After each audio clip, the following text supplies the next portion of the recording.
Ang problema kasi, napupolitika yung policy making natin. At kapag ka nahahaluan ng politika yung policy making, yan ang nakikita natin na epekto. No? Hindi na susolusyonan yung mga fundamental problems. At nakikita natin, Jade, sa datos, palala yung sitwasyon. Opo, malinaw yun, Doc. Ulitin ko lang yung mga dahilan na nabanggit po ninyo. Una, yung pagtaas ng presyo ng mga bilihin. Pangalawa, kakulangan ng trabaho at syempre mababa yung sahod. Ito yung ilan sa mga dahilan nabanggit po ninyo na nakaapekto kung bakit maraming mga Pilipino ang nagsasabing sila mahirap. At kung pagbabatayan natin, Doc, yung datos, ngayong taon lang, from January, umaabot tayo sa 50%. Pagdating ng yung self-rated poverty, at pagdating naman ng Pebrero, 51%. Pagdating ng Marso, 52%. At ngayon ng Abril ay 55%. Tumataas ng tumataas. At same pa rin. Ganito pa rin, Doc, yung nakikita nating mga dahilan na posibleng yung mga Pilipino, marami palang Pilipino ang nagsasabing sila ay mahirap. Oo, may 50%, Jade. At ito'y nakababahala kasi nagre-reflect ito sa kabiguan ng gobyerno ni Marcos Jr. na ma-address ang issue ng kahirapan sa ating bansa. No? Kumbaga, yung mga policies na kanilang ipinapatupad, no? Kung meron man, no? Patungkol sa poverty, patungkol sa pag-improve ng standard of living sa ating bansa, ay hindi epektibo. No? Hindi epektibo yung mga polisiya. Ang problema kasi sa gobyerno natin sa kasalukuyan, ay kulang sila sa innovation. No? Anong ibig sabihin ko ng innovation? Kasi maraming konteksto yung innovation, Jade.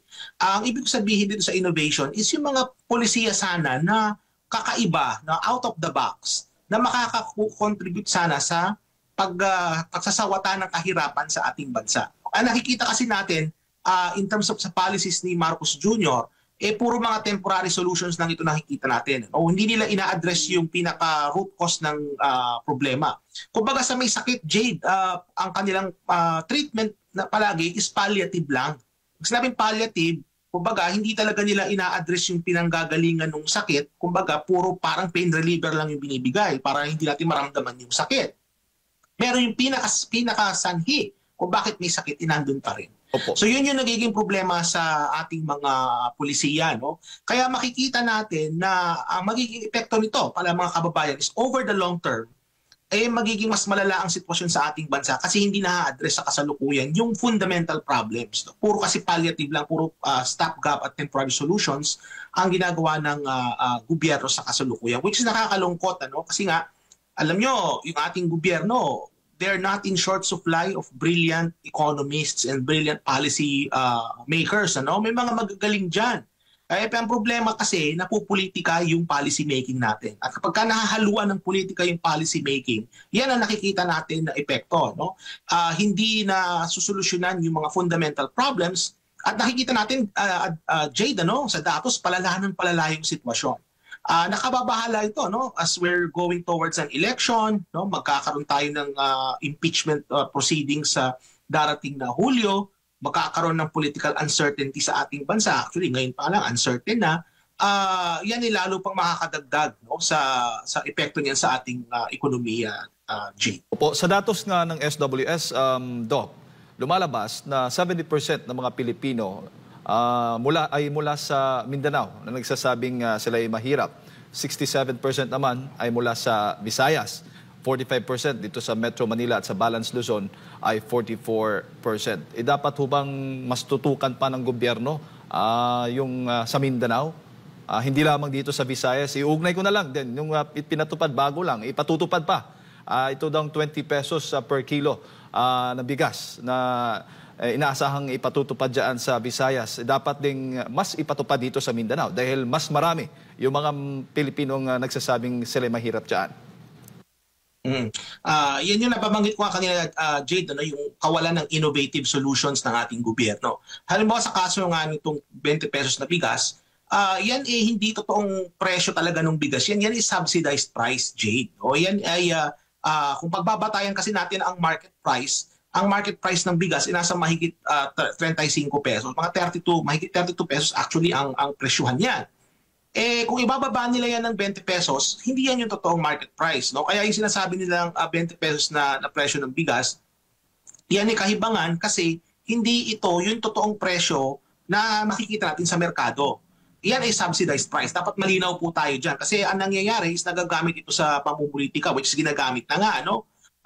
Para makakuha ng mas maraming boto at suporta sa pagdating na eleksyon. And besides, napakaraming resources ng gobyerno ang kailangang magamit no, para masustain yung polisiya na yan. Kaya hindi rin ako naniniwala na magtatagal yan. Kasi kung gusto nilang gawin yung policy na yan, yung 20 pesos na kilo ng bigas, sa loob ng isang taon halimbawa, kailangan nila ng mahigit na doble ng budget ng Department of Agriculture. And I think hindi sila handang gawin yun. Naisipin nyo, yung DA in a matter of one budget cycle, mahigit dodoble nila yung budget ng DA. So I highly doubt na gagawin nila yan. Ano? Sa tingin ko, yan ay gimmick lang yan ngayong eleksyon.